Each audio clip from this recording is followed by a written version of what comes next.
गठन हुआ तकनीकी पद पर बहाली के लिए उसकी पहली बहाली है, उसकी पहली वैकेंसी है। उसके बाद लगभग 22 से 23 वैकेंसी आई जो क्लियर हो चुकी है, लेकिन जेई की बहाली आज तक लंबित है। और बीपीएससी के लिए, हम लोग के बिहार के लिए शर्म की बात है कि ये आयोग की पहली वैकेंसी आज तक क्लियर नहीं हुई। खैर, ये मुझे कहने की जरूरत नहीं है, क्योंकि आप लोगों का ये मांग पत्र अपने में दर्शाता है कि आप लोगों की मांगें कितनी जायज हैं। एक ही मांग, एक ही नारा, जल्द जारी करो। सोचे 6400 लोगों की जरूरत 3 साल पहले थी।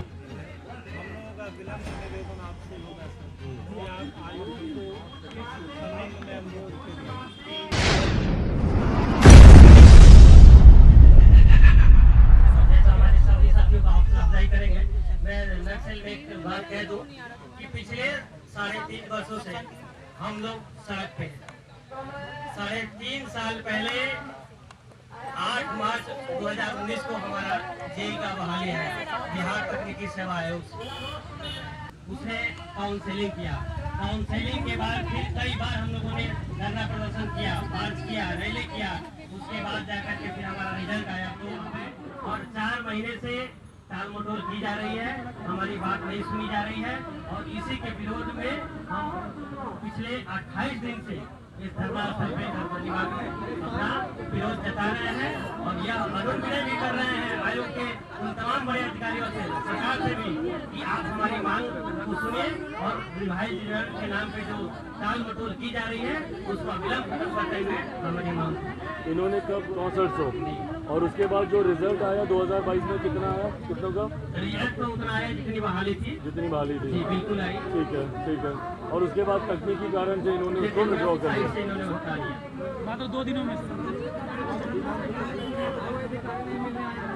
विज्ञापन संख्या 1 बीपीएससी का जो गठन हुआ तकनीकी पद पर बहाली के लिए उसकी पहली बहाली है, उसकी पहली वैकेंसी है। उसके बाद लगभग 22 से 23 वैकेंसी आई जो क्लियर हो चुकी है, लेकिन जेई की बहाली आज तक लंबित है। और बीपीएससी के लिए, हम लोग के बिहार के लिए शर्म की बात है कि ये आयोग की पहली वैकेंसी आज तक क्लियर नहीं हुई। धन्यवाद। खैर, ये मुझे कहने की जरूरत नहीं है, क्योंकि आप लोगों का ये मांग पत्र अपने में दर्शाता है कि आप लोगों की मांगें कितनी जायज हैं। भाई, भर्ती इन लोगों ने निकाली, जेई की भर्ती इन लोगों ने निकाली, 3 साल पहले निकाली। तो भैया, जब आपने निकाली तो आप उसको भरेंगे भी ना।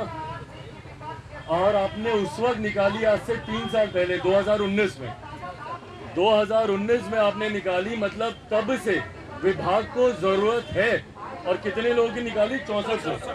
मतलब सोचिए, 6400 लोगों की जरूरत 3 साल पहले। पूरा करना तो दूर, 3 साल के बाद रिजल्ट आता है 2022 में, और उस रिजल्ट को तकनीकी कारणों से इन्होंने विड्रॉ कर लिया।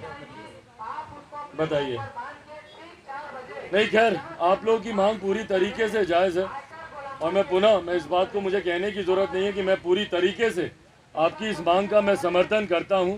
और पुनः मैं दोहराता हूं कि ये सिर्फ नैतिक मौखिक समर्थन ही नहीं कर रहा हूं। आपकी मांग उचित प्लेटफॉर्म तक जाए, उचित मंचों तक जाए, इस बात का मैं प्रयास जरूर करूंगा। पर इतना भी आग्रह आपसे जरूर करूंगा कि भैया, ये संघर्ष संभवतः लंबा होगा। आज 28 दिनों से आज आप लोग यहाँ पर बैठे हैं, संभवतः कुछ समय और ये आप लोग का संघर्ष चलेगा। पर आपके इस संघर्ष में मजबूती से मैं साथ में खड़ा हूँ, ये वादा भी आज आप लोगों से मैं करके जाता हूँ।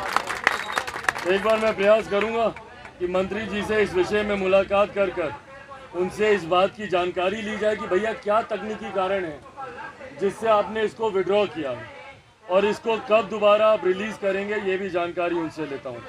संजय, इसमें मंत्री से मिलने का समय भी मांगी, होनी चाहिए मुलाकात का समय, वहीं पर आके हम आपसे बात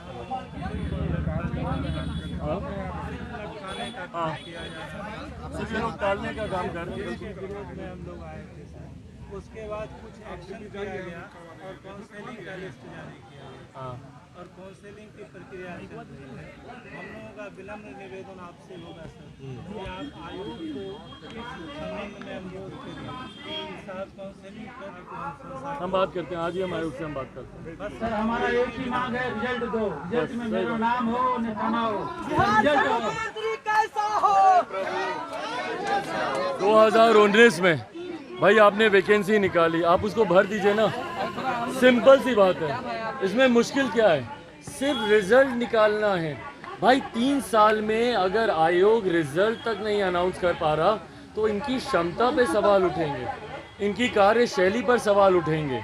2019 में जो वैकेंसी निकाली गई, आज 2022 में एक बार आपने उसका रिजल्ट भी निकाल दिया, फिर आपने उसको विड्रॉ किया ये कहकर कि भैया तकनीकी कारण है।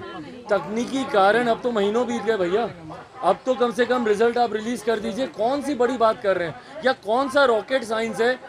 एक भर्ती निकली, सबने अप्लाई किया, आपको रिजल्ट निकालना है, सिंपल सा प्रोसेस है। उसके लिए अगर आयोग को 3-3 साल लग जाए तो इससे ज़्यादा शर्म की बात कोई नहीं है।